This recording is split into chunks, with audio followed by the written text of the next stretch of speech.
My childhood was cool. It was creative, and it was what I knew. I didn't grow up with much, and my mother was a teenage single parent.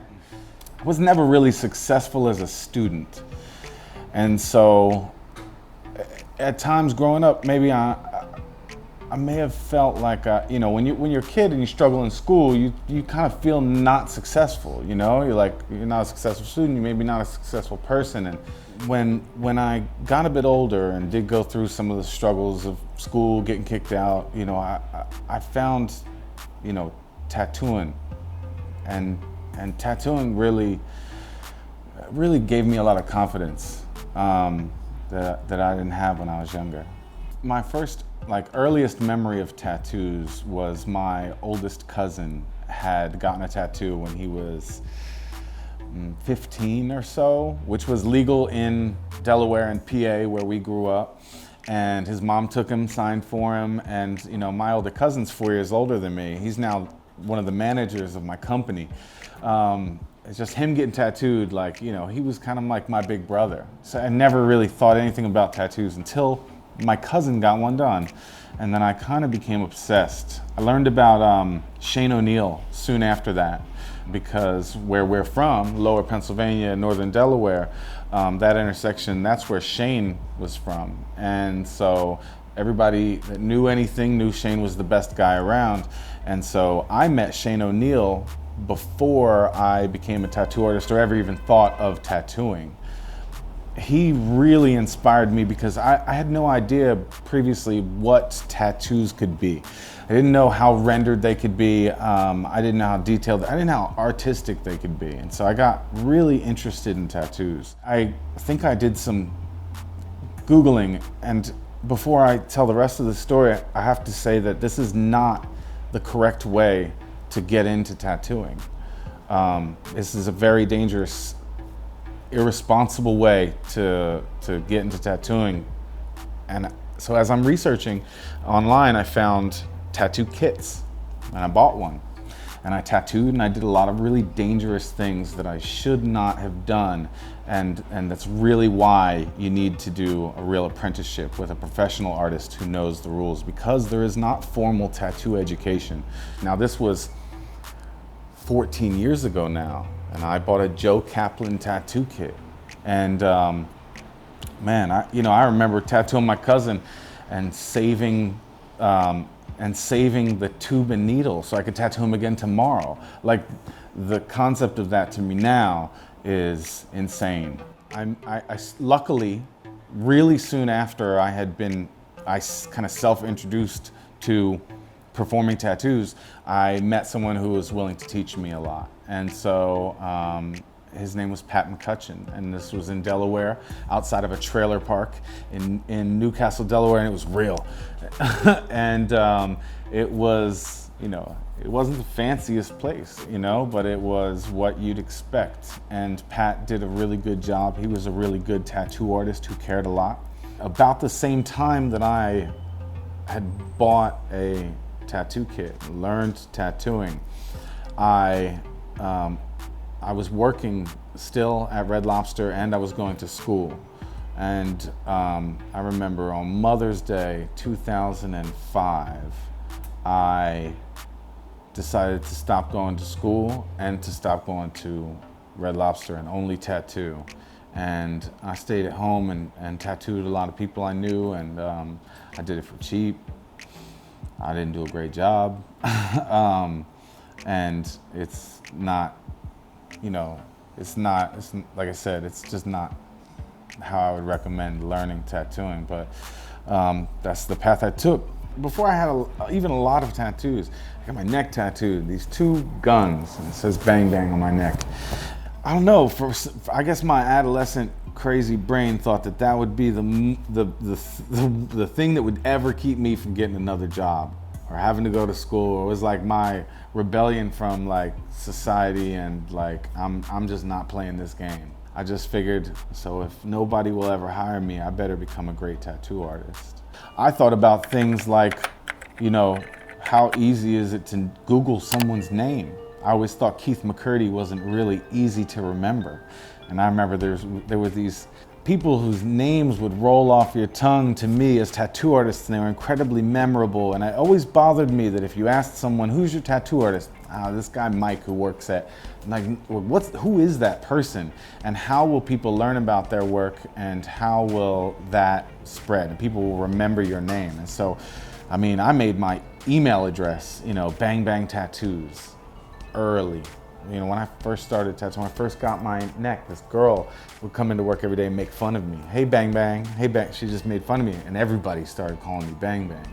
And I was like, I'm Bang Bang. All right, so it's not so bad. You can Google it. These tattoo artists that you can name, these people, their work has brought them, this recognition.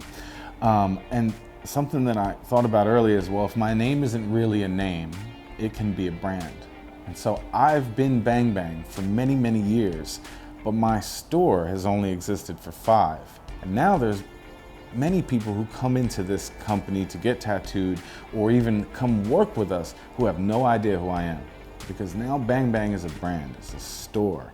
I feel like my style is undefined. I really like that. I really love to not do the same thing again. I think I get really bored. But I'm also super competitive. And so, like, I want to do a better job than I did last time.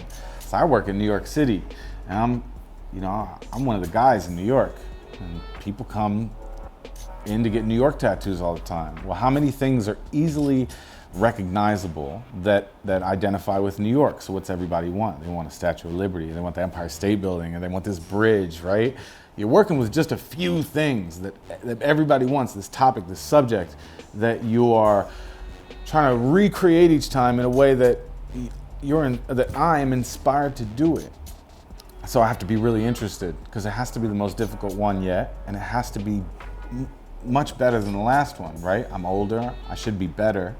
I'm competing with my younger self who had more time and more energy, which is also very difficult. So as I'm competitive, I'm competing with my past work. I'm trying to improve.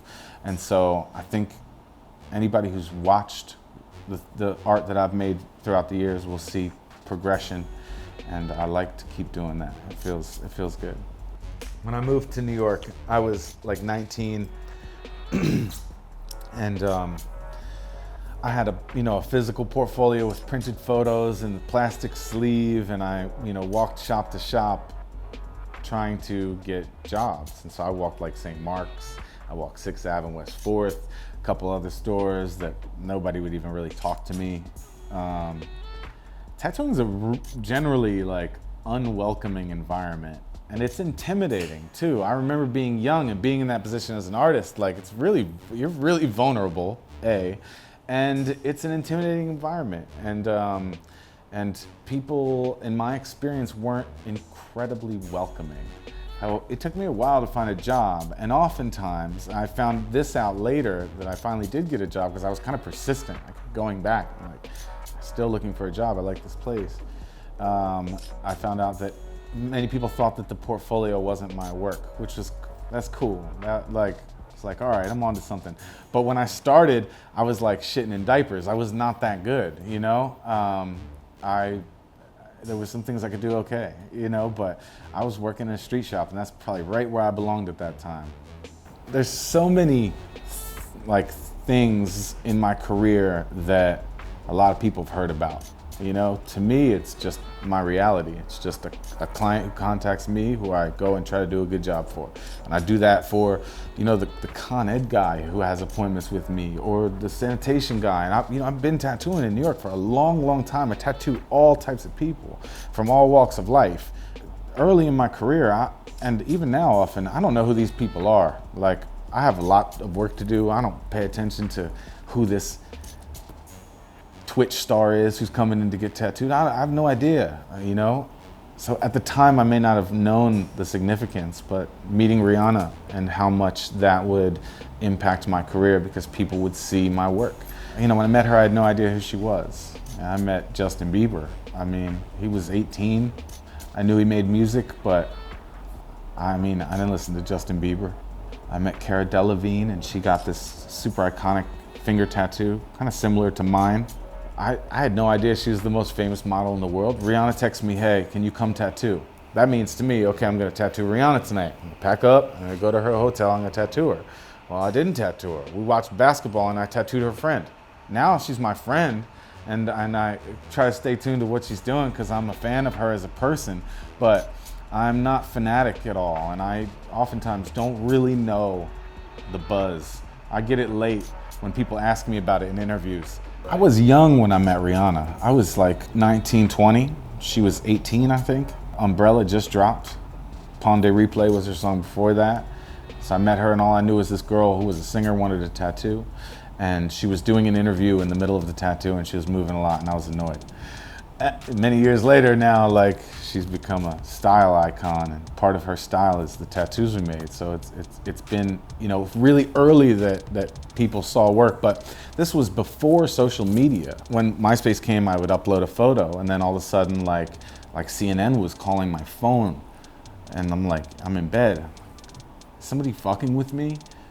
We cooperate now with some press that's bigger. So we just did New York Times and we just did V Magazine and they did a great job and it's like, all right, so that's worth it. From that, other things will come. We work with you guys because it's worth it, you know?